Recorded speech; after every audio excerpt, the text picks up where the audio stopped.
할렐루야. 함께 말씀 나누겠습니다. 오늘은 갈라디아서 5장 1절에서 15절까지 말씀입니다. 갈라디아서 5장 1절에서 15절까지 말씀 제가 봉독해 드리겠습니다. 그리스도께서 우리를 자유롭게 하려고 자유를 주셨으니 그러므로 굳건하게 서서 다시는 종의 멍에를 매지 말라. 보라, 나 바울은 너희에게 말하노니 너희가 만일 할례를 받으면 그리스도께서 너희에게 아무 유익이 없으리라. 내가 할례를 받는 각 사람에게 다시 증언하노니 그는 율법 전체를 행할 의무를 가진 자라. 율법 안에서 의롭다 함을 얻으려 하는 너희는 그리스도에게서 끊어지고 은혜에서 떨어진 자로다. 우리가 성령으로 믿음을 따라 의의 소망을 기다리노니 그리스도 예수 안에서는 할례나 무할례나 효력이 없으되 사랑으로서 역사하는 믿음뿐이니라. 너희가 다름질을 잘하더니 누가 너희를 막아 진리를 순종하지 못하게 하더냐. 그 권면은 너희를 부르신 이에게서 난 것이 아니니라. 적은 누룩이 온 덩이에 퍼지느니라. 나는 너희가 아무 다른 마음을 품지 아니할 줄을 주 안에서 확신하노라. 그러나 너희를 요동하게 하는 자는 누구든지 심판을 받으리라. 형제들아, 내가 지금까지 할례를 전한다면 어찌하여 지금까지 박해를 받으리요. 그리하였으면 십자가의 걸림돌이 제거되었으리니 너희를 어지럽게 하는 자들은 스스로 베어버리기를 원하노라. 형제들아, 너희가 자유를 위하여 부르심을 입었으나 그러나 그 자유로 육체의 기회를 삼지 말고 오직 사랑으로 서로 종노릇하라. 온 율법은 내 이웃 사랑하기를 내 자신같이 하라 하신 말씀에서 이루어졌나니 만일 서로 물고 먹으면 피차 멸망할까 조심하라. 아멘. 오늘은 참된 자유라는 제목으로 함께 말씀의 은혜를 나누겠습니다. 갈라디아서를 우리가 나누면서 계속해서 일관되게 말씀드리고 있는 것은 과거로 자꾸 돌아가려고 한다는 겁니다. 갈라디아 성도들이 그런 유혹을 받고 있고 그리고 그 유혹에 넘어가서 은혜로 받은 그 구원의 그 놀라우신 사건, 그 감사함을 자꾸만 율법으로 돌아가서 눈에 보이는 어떤 것을 해야만 내가 유대인처럼 되는 것 같고 내가 진짜 구원을 받은 것 같고 하는 그런 마음이 그들을 지배하고 있다는 거죠. 사실 그게 이해는 됩니다. 우리도 그렇잖아요. 눈에 보이지 않는 그 믿음, 그래서 나는 구원받았다 이렇게 생각하고 믿는 것보다 처음엔 그게 좋죠. 근데 신앙생활 자꾸 하다 보면 뭔가 매너리즘에 빠질 때도 있고 뭐 회의가 될 때도 있고 뭐 이런 여러 가지 유혹이나 또 어려운 상황 속에서 내가 눈에 보이는 뭔가를 하고 있어요. 만약에 그러진 않겠지만 혹시 누군가가 여기 증표로 너는 구원받았음, 주민등록증처럼 그것을 누군가가 만들어서 우리가 딱 줬다면, 그래서 우리가 그걸 볼 때마다 맞아, 난 구원받았어 이렇게 안심할 수 있을 텐데 마침 그런 것처럼 내가 새벽기도를 열심히 하고 있으니까 괜찮을 거야. 내가 주일 예배 빠지지 않고 있으니까 괜찮을 거야. 나 11조 열심히 하고 있으니까 괜찮을 거야 하는 이런 율법으로 돌아가서 마치 그 행위가 우리를 구원하고 있는 것처럼, 우리를 구원해 주고 있는 것처럼, 우리 구원의 증거인 것처럼 그렇게 생각될 때가 우리도 있지 않습니까? 그래서 이 갈라디아 성도들이 이해는 갑니다. 그러나 이해는 가지만 우리가 그들을 따라가서는 안 되죠. 바울도 그래서 갈라디아 성도들에게 계속해서 여러 장에 걸쳐서 권면의 얘기를 하고 있는 겁니다. 오늘 우리도 그 말씀을 계속 동일한 얘기가 반복되는 것 같은 느낌이 들지만 우리 마음에 잘 새기고, 우리도 그런 마음이 들 때, 우리도 율법으로 자꾸 돌아가려고 할 때, 그때 정말 우리에게 주신 참된 자유가 무엇인가, 그것을 잘 깨닫고 우리 마음이 새기고 우리가 유혹에서도 또 때로는 회의가 되는 그런 마음에서도 이기고 승리하는 여러분 될 수 있길 소망합니다. 오늘 본문도 마찬가지인데요. 구원은 해방 사건이고 자유를 주는 사건입니다. 구원. 여러분 그렇지 않습니까? 구원, 우리를 구원해 주신 것. 나를 이 어려운 상황 속에서 구원해 준 누군가가 있다면 그 사람이 우리를 이 어려운 상황 속에서 해방시켜 준 것이고 우리에게 자유를 준 것이죠. 죄와 사망의 매임에서 해방되는 것이고 이제 진리가 주는 자유함. 이 진리가 주는 자유함, 이게 참 모호한 얘기입니다. 추상적인 얘기고 뭔가 뜬구름 잡는 것 같은 느낌입니다. 근데 이것을 우리가 알아야 돼. 정말로 알아야 됩니다. 진리가 주는 자유. 진리라고 말할 수 있는 분 예수 그리스도밖에 안 계시잖아요. 우리가 믿는 주님께서 주시는 그 자유, 이 말씀이 주시는 자유, 그 자유함을 누리는 것, 그것이 구원이죠.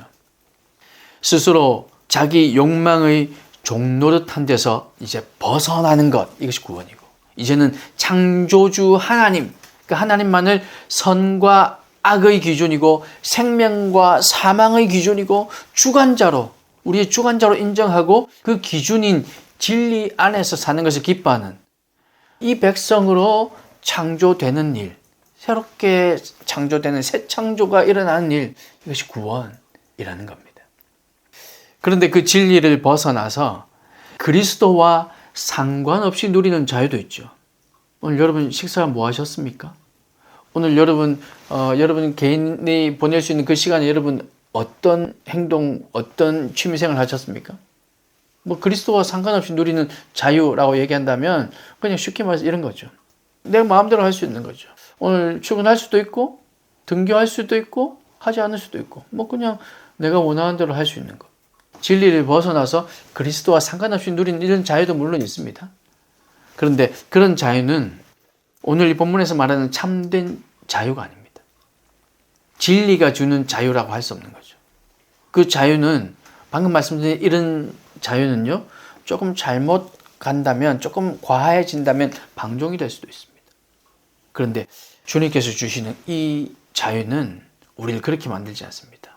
진짜 우리의 영혼을 자유롭게 하는 거죠. 그리고 참된 자유는 무엇일까? 오늘 그것을 나눠보려고 합니다. 이 참된 자유는 첫 번째는 믿음으로 주시는 자유다. 믿음으로 그리스도께서 우리에게 주시는 자유다. 이렇게 얘기할 수 있습니다.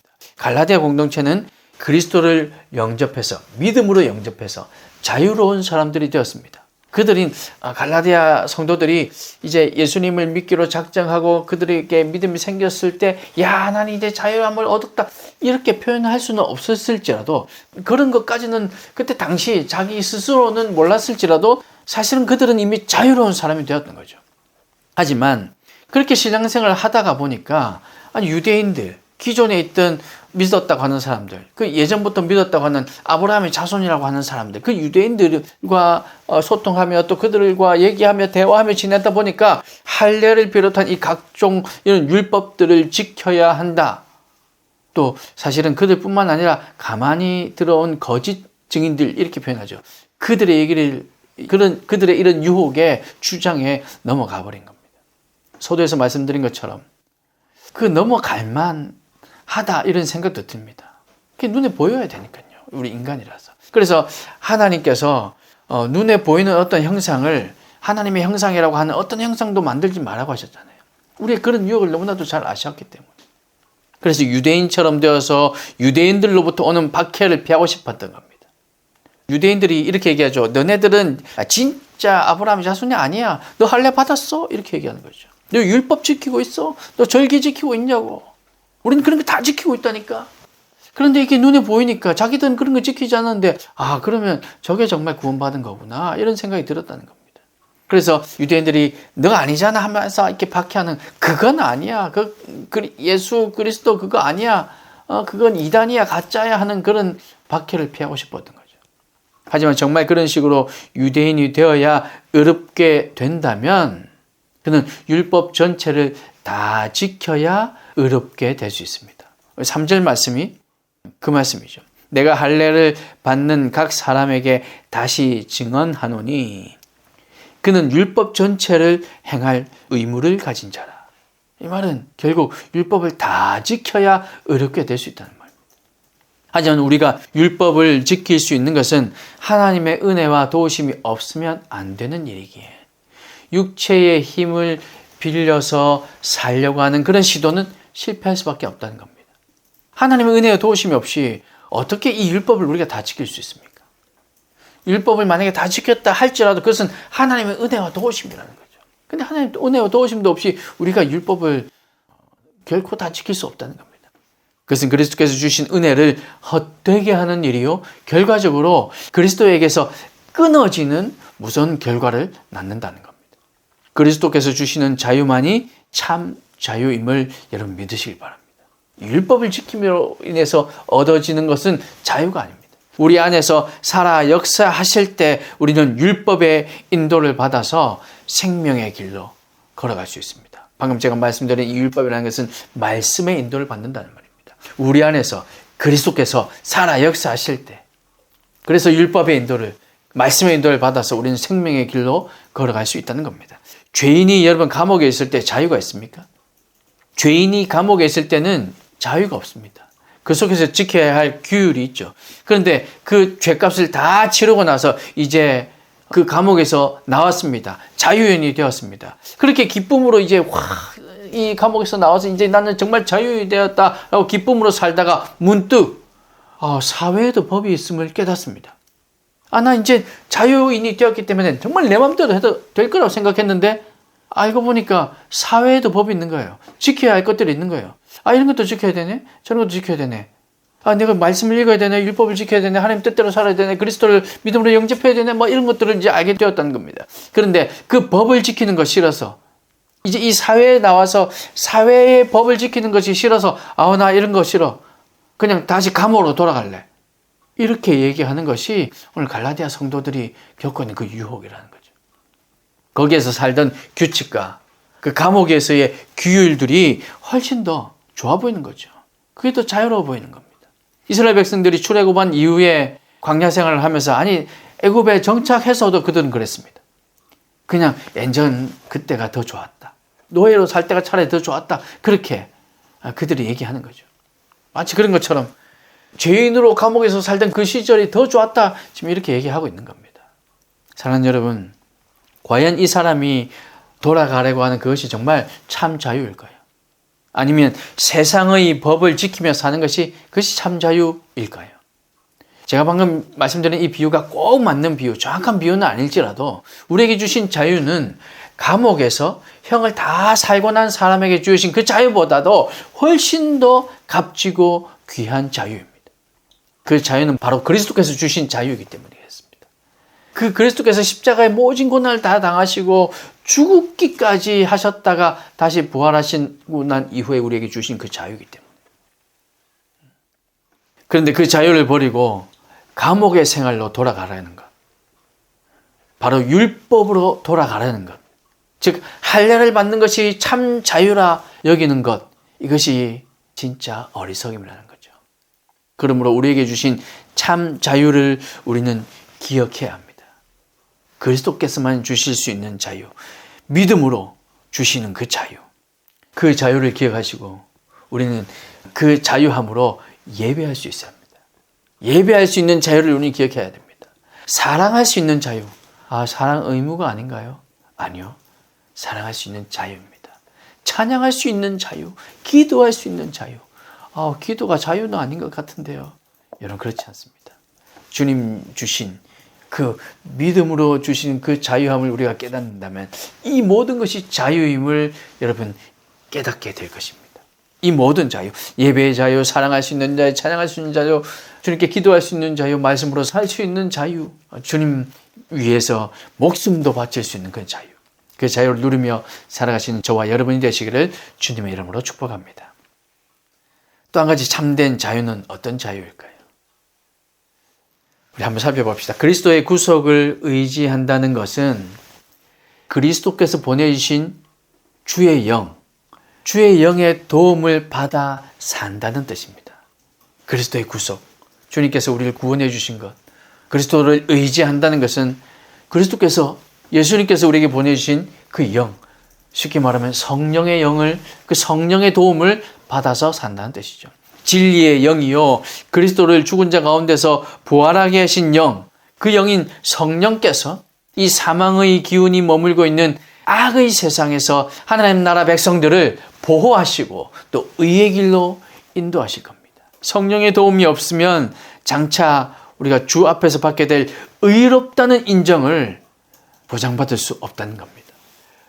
거룩한 삶이 될 수 없다는 겁니다. 성령만이 그 영원한 구원의 보증이 되시기 때문입니다. 그러므로 참 자유는 성령님께서 주시는 자유다, 이렇게 얘기할 수 있습니다. 참 자유. 두 번째 발견할 수 있는 그 참 자유는 성령님께서 주시는 자유입니다. 오늘의 소욕에 굴복하지 않고 새 하늘과 새 땅을 사모하는 자의 자유인 거죠. 천국을 사모하는 사람의 자유입니다. 그래서 땅의 논리가 아니라 하나님의 가치로 살아가는 그 자유. 순간의 만족이 아니라 영원한 복락을 위해서 그렇게 사는 사람이 이 땅에 매이지 않고 가장 자유할 수 있다는 겁니다. 그래서 성령님께서 우리에게 주시는 자유입니다. 사랑하는 여러분, 참 자유는 의의 소망을 기다릴 수 있는 자유. 이것이 참 자유입니다. 5절 우리 말씀 한번 다시 한번 볼까요? 우리가 성령으로 믿음을 따라 의의 소망을 기다리노니. 성령으로 믿음을 따라 의의 소망을 기다린다. 여러분, 의의 소망을 기다릴 수 있는 이 자유가 참 자유라는 겁니다. 여러분, 의의 소망이 뭡니까? 하나님께서 우리를 의롭다 여겨주실 그 소망, 그 천국의 그 기쁨, 거룩하게 될 것을 갈망하는 그 소망이라는 거죠. 그런데 그것은 성령의 능력으로만 가능하다는 사실을 여러분 기억하시길 바랍니다. 우리의 힘으로는 도저히 의로워질 수가 없어요. 성령의 능력으로만 가능하다. 그래서 성령님께서 주시는 이것이 참 자유인 겁니다. 그러므로 성령님 주시는 자유, 이 자유가 참 자유라는 것을 여러분 꼭 기억하시기 바랍니다. 성령의 힘으로 오늘 우리의 삶 가운데서도 주님의 의가 드러나고 그것을 소망하며 그 거룩함을 소망하며 살아가는 저와 여러분이 다 되시기를 주님의 이름으로 축복합니다. 참된 자의 첫 번째는 믿음으로 그리스도께서 주신 자유라고 말씀드렸고, 두 번째는 성령님께서 주시는 자유, 의의 소망을 기다릴 수 있는 자유라고 말씀드렸습니다. 또 한 가지는 결론부터 말씀드리면 종노릇하는 자유다, 이렇게 말씀드릴 수 있습니다. 여러분, 참 자유를 위해서 필요한 것은 할례가 아니라 믿음입니다. 참 자유를 위해서 필요한 것은 절기를 지키는 것이 아니라 믿음입니다. 입술만의 믿음이 아니라 사랑으로 역사하는 믿음입니다. 이 믿음만이 의의 소망, 천국에서 주님께서 우리를 의롭다 하시는 그 소망으로 인도할 수 있는 겁니다. 이 믿음만이 신적인 생명의 능력인 성령의 역사를 이끌어낼 수 있고 고난을 이겨낼 수도 있습니다. 이 믿음만이 우리에게 주신 그 자유를, 지체를 사랑하고 지체의 종이 되는 일에 사용할 수 있게 합니다. 여러분, 그렇게 이런 생각을 해보셨습니까? 우리가 자유를 얻었는데 그 자유를 지체의 종이 되는 일에 사용할 수 있다. 그게 무슨 자유입니까? 종이 되는 일인데. 여러분, 그런데 정말 우리에게 주신 그 자유함을 지체의 종이 되는 일, 그리스도의 종이 될 뿐만 아니라 우리 지체들의 종이 되는 일에 사용할 수 있는 사람이라면 그 사람은 정말 참된 자유를 소유한 사람이다 라고 말할 수 있다는 거죠. 그러므로 참 자유는 믿음에서 나온다. 지체를 사랑하는 삶으로 표현된다. 이렇게 말할 수 있는 겁니다. 믿음만이 우리에게 이런 자유를 허락해 주시고 자유를 알게 하시고 이 믿음으로 얻은 이 자유가 지체들의 종까지도 되게 하는 그런 놀라운 은혜를 경험하게 한다는 겁니다. 사랑하는 여러분, 그리스도 안에서 자유하십니까? 의의 소망을 기대하는 자유입니까? 사랑으로 지체의 종이 되기를 기뻐하는 자유입니까? 여러분, 정말 이렇게 말은 하기 쉽지만 정말 어렵습니다. 여러분, 교회에서 공동체를 한번 생각해 보십시오. 내가 신앙생활을 하면 할수록 어른들이라면 내가 직분을 받고 그 직분의 단계, 이 직분을 단계라고 표현해서 죄송합니다만은 우리가 흔히 알고 있던 이제 집사가 되고 권사가 되고 혹은 장로가 되고 혹은 어떤 부서의 부서장이 되고 어떤 한 기관의 기관장이 되고 이렇게 내가 뭔가 맡은 만큼 여러분 그 사람 그 기관의 그 부서의 그 공동체에 내가 종이 된다고 생각하십니까? 아니면 여기서 내가 목소리를 더 높여야 된다. 이제 내가 결정권자가 되었다. 이렇게 생각하는 경우가 더 많습니까? 우리는 그냥 정말 겸손의 표현으로 하기 좋은 말로 우리 차마 내가 군림한다는 표현을 할 수 없기 때문에 내가 이제 성기입니다. 종이 되었습니다. 이렇게 얘기하죠. 사실 우리 삶은 우리 행동은 그렇지 않지 않습니까? 물론 그런 분들 계십니다. 그러나 많은 경우에 그렇지 않아서 갈등이 생깁니다. 그래서 때로는요, 교회 온 지 얼마 안 되신 분들이 나 저분 보기 싫어서 교회 가기 싫다고 다른 교회 가고 싶다고. 심지어는 성경은 맞는데 왜 교회에 다니는 사람들은 저럴까? 더 심지어는 성경은 맞는 것 같은데 왜 목사님은 저럴까? 이렇게까지도 생각하더라는 겁니다. 여러분, 정말로 하나님 주시는 그 자유를 가지고 계십니까? 그렇다면 낮아져야 됩니다. 저 밑바닥까지 내려갈 수 있어야 됩니다. 종노릇 할 수 있어야 되는 거예요. 그것이 진짜 참된 자유라는 겁니다. 여러분, 내 자유를 여기에 쓰고 싶은 마음이 없다면 우리는 여전히 이 갈라디아 성도들처럼 다시 감옥 생활로, 그 율법으로 역류하는 신앙으로 살아가는 그런 삶이라 말할 수밖에 없습니다. 제가 저번 주에 말씀드렸잖아요. 율법이 부활했냐? 예수님이 부활했다. 마치 우리는 율법이 부활한 것처럼 그렇게 살아가고 있다는 겁니다. 여러분, 우리에게 주신 이 참 자유를 정말로 낮아지는데, 그리스도의 종이 되는데 사용할 수 있다면, 여러분, 그것이 정말로 힘들고 어려운 일이 아니라 그것이 기쁨으로 된다면, 여러분이 만약 그렇다면 여러분이 가지고 계신 그 자유가 믿음으로 주신 자유고 성령님께서 주신 자유고 참된 자유임을 믿으시기 바랍니다. 그런데 아직 그렇지 않으시다면 더 주님 앞에 엎드려서 주님 주시는 그 참된 자유가 무엇인지 묵상하시고 이 말씀을 붙들며 주님께 간구하시기 바랍니다. 그래서 주님 주시는 그 참된 자유를 가지고 살아가는 저와 여러분이 될 수 있길 소망합니다. 여러분, 이 한 주도 그리스도께서 주시는 참 자유가 여러분의 삶을 한 걸음 한 걸음 이끌 수 있기를 소망합니다. 그 자유를 간절히 소망하며 살아가시길, 의의 소망을 가지고 살아가시길 축복합니다. 그리고 마침내 주님께서 허락해 주신 그 자유로 이제 내가 위로 올라가는 것이 아니라 세상을 사랑하며 이웃을 사랑함으로 섬기는 저와 여러분, 그렇게 참 자유를 행사할 수 있는 저와 여러분이 다 될 수 있기를, 이런 놀라운 삶이 되시기를 주님의 이름으로 축복합니다. 기도하겠습니다.